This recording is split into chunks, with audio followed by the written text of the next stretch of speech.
Olá pessoal, tudo bem? O controle de gastos historicamente foi tido como uma pauta impopular, né? Esse ajuste fiscal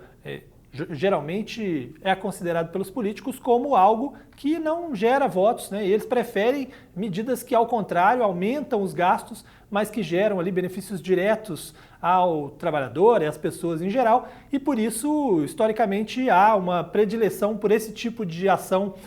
sobretudo em momentos em que a impopularidade do governo chama atenção. Mas de uns tempos para cá, cada vez mais o brasileiro tem percebido a importância de que o governo ajuste suas contas, né? Uma pesquisa na semana passada, a pesquisa do Instituto Atlas, mostrou alguns sinais, alguns recados de que a população brasileira começa a entender e dar mais valor a esse ajuste fiscal, esse controle de gastos por parte do governo, que nada mais é do que um controle daquele recurso que é também do cidadão, mas que não está diretamente no bolso dele, né? Essa pesquisa mostrou, por exemplo, uma preocupação grande das pessoas com o ajuste fiscal feito no governo Lula, apontando que essa área de controle de gastos seria uma área com um resultado pior do que no governo anterior. Não são 51% dos brasileiros que acham que esse trabalho vem sendo pior do que o governo anterior, o que é o maior índice em todas as categorias listadas aí pela pesquisa Atlas. Também essa pesquisa deu uma importância grande, uma popularidade maior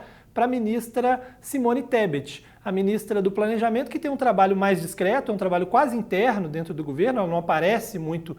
com medidas, com anúncios dentro do governo, mas ela é apontada como uma ministra mais bem avaliada e é uma ministra que defende esse ajuste fiscal, defende esse controle de gastos desde muito antes, desde o período em que era candidata à presidência da República. Então isso também pode ser visto como um sinal a esse respeito. E também, e aí talvez seja o ponto mais importante dessa pesquisa, quando perguntados sobre a reforma ministerial, a maioria dos brasileiros, ou pelo menos o maior percentual dos brasileiros, aponta que essa reforma deveria ter como prioridade a redução do número de ministérios, o controle e a redução do número de ministérios para reduzir os gastos públicos, né? Então, quando você junta isso tudo, você percebe uma preocupação sim do brasileiro com esse ponto, especificamente com essa coisa de governo tentar gastar menos para conseguir também com isso cobrar menos impostos das pessoas. Mas mesmo assim,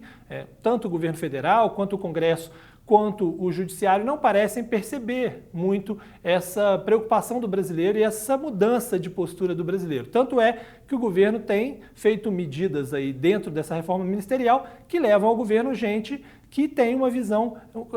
mais gastadora, vamos dizer assim, como é o caso da ministra Gleisi Hoffmann agora na articulação política, uma grande crítica de uma postura mais rígida do ministro Fernando Haddad. O Congresso, que em março não aprovou o orçamento que deveria aprovar em dezembro do ano passado, também, evidentemente, é um exemplo de que não está muito preocupado com o controle dos gastos públicos. E o judiciário, que, como temos noticiado com frequência, se lambuza aí de penduricalhos, de super salários e tem uma postura pouco rígida no controle também de seus gastos. Eu falo um pouco sobre isso na minha coluna no Estadão e lembro que você pode assinar o Estadão em ofertas.estadão.com.br.